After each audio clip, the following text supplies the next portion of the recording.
like, subscribe for more content. Once upon a time, there was a lady and she lived by herself. She always wanted a daughter since she was a little girl herself. One bright morning, she was watering the plants and crying, thinking if she had a little girl with whom she could play with. A fairy godmother appeared in front of her. What happened, my child? Why are you crying? I have set my heart upon having a little girl. Please, could you tell me where I can find one? I'm helpless. Oh, don't worry. That can be easily managed. Fairy godmother, with her magical powers, brought forward a seed in front of her. My child, you see, this is not an ordinary seed that grows in farms. This seed needs lots of love and warmth. Put it into a flower pot. See what will happen. And don't forget to give it enough sunlight. Oh, thank you, Godmother. You are so generous. She planted the seed in the pot. She kept the pot in front of the window for enough sunlight. It quickly grew into a fine, large flower, which looked very much like a tulip. The woman nourished it with love and watered it each day.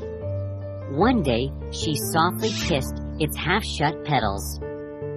And as though by magic, the flower opened in full blossom.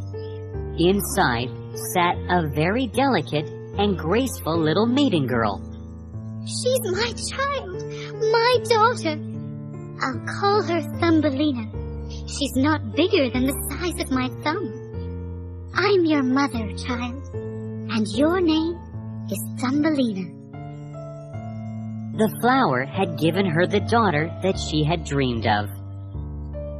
She had a walnut shell that served as her cradle, violet petals for her mattress, and she pulled up a rose petal as her blanket. During the day, she played in a tulip petal boat, floating on a plate of water, and rowed herself from side to side with 2 oars made of white horsehair.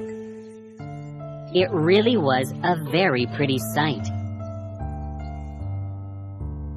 One night, she lay fast asleep in her walnut shell. A large frog hopped through a hole in the window pane. How pretty she is. She'd make the perfect bride for my own dear son.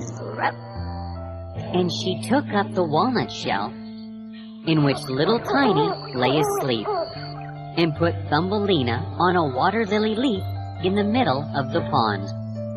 We have placed her on the lily leaf. She will never be able to escape us now.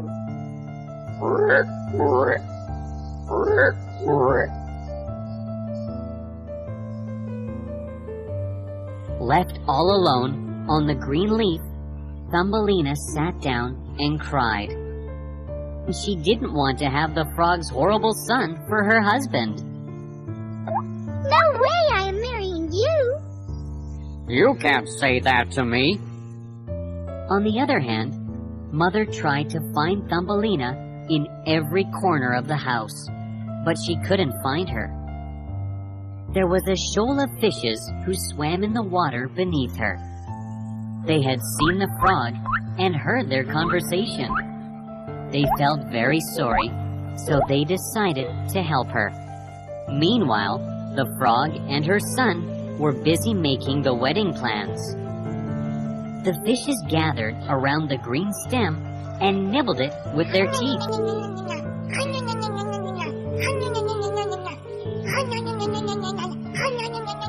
The leaf separated from the stem, and Thumbelina started floating. Thank you so much. You guys are really kind. Thumbelina went away, far, far away, where the frogs could not find her. Thumbelina sailed past many a place, where the little birds saw her and they sang, "What a pretty girl!" As darkness grew, she wrapped herself with the leaf and slept. But the next morning, she woke up at a place where the sun struck the water and it looked like shining gold. She was heading towards the end of the stream. Just then, a big bug flew by. What a beautiful girl she is! I must save her. Immediately, he fastened his claws around her and took her away to a far, far place. Where are you taking me, Mr. Bug? I'm taking you to my house. After a while, when they reached the bug's house, all the other bugs who lived in the tree came to see who had come. Friends, look at this pretty girl. I am going to marry her. She has only 2 legs. What a miserable sight this is. Look at that. She has 2 hands. How shameful. She looks like a human being. How ugly she is. Mr. Bug came to agree with them and finally, in anger, left her somewhere deep in the woods. The winters approached.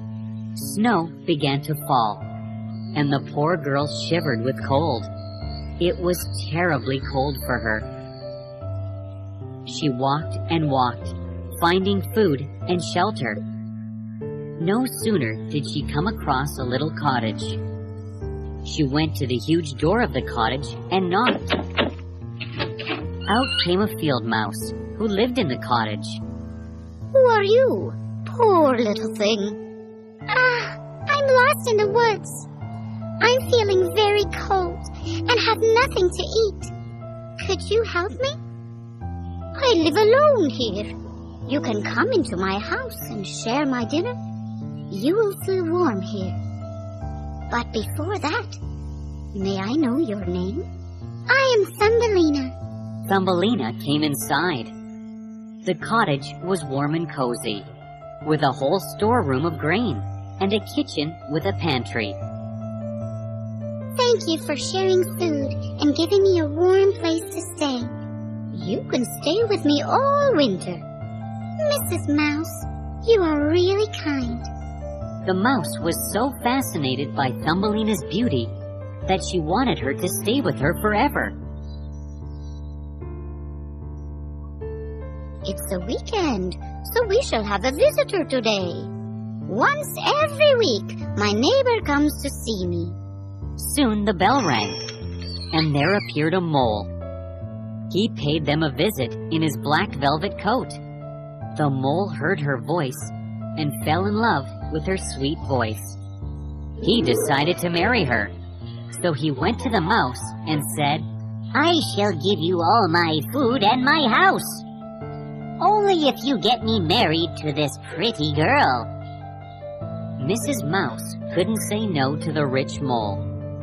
"All right, I shall start the preparations then." Yes, Thumbelina didn't want to marry the mole, so the next morning she decided to run away. While wandering in the woods, she came upon an injured sparrow lying in the forest. the poor bird must certainly have died of the cold. As she went closer, she saw the sparrow was alive. He was just injured. Are you okay, dear sparrow? Oh no, it's bleeding. Thumbelina decided to help the little bird and got some bandages and medicine for the sparrow. Don't worry, Mrs. Sparrow. You will be all right now.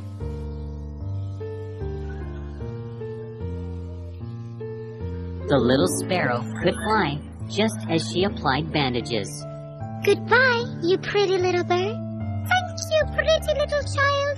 I shall never forget this. What help can I be of to you? Soon she saw the mouse and the mole approaching and calling out her name. "Oh, Thumbelina, where are you?" As Thumbelina heard their voice, she told the sparrow, The mouse wants me to get married to Mr. Mole. Please, could you take me away somewhere far from them? I don't want to marry the mole. I have a plan. Come on, climb on my back, quickly. Bye, Mrs. Mouse.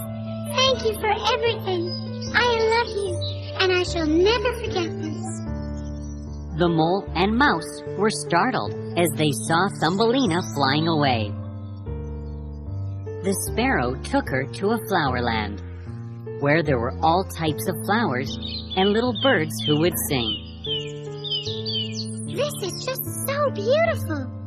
What's it called? It's called the Flower Land, and it's time I leave. Thank you, Miss Sparrow. You are the best. Thumbelina was very happy. This is my home. These flowers smell so good. The birds sing so softly.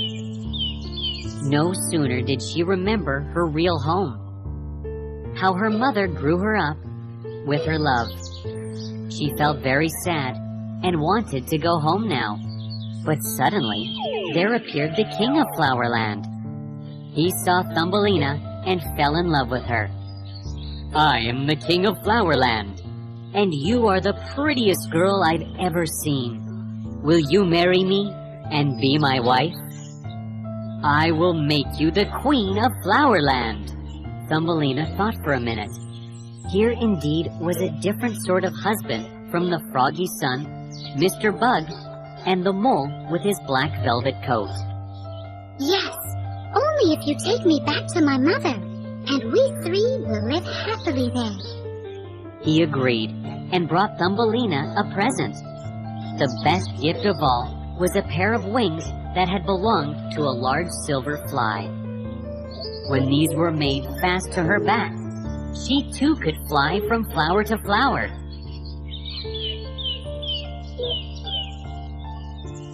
After the marriage, the king and Thumbelina flew away and found the mother's home.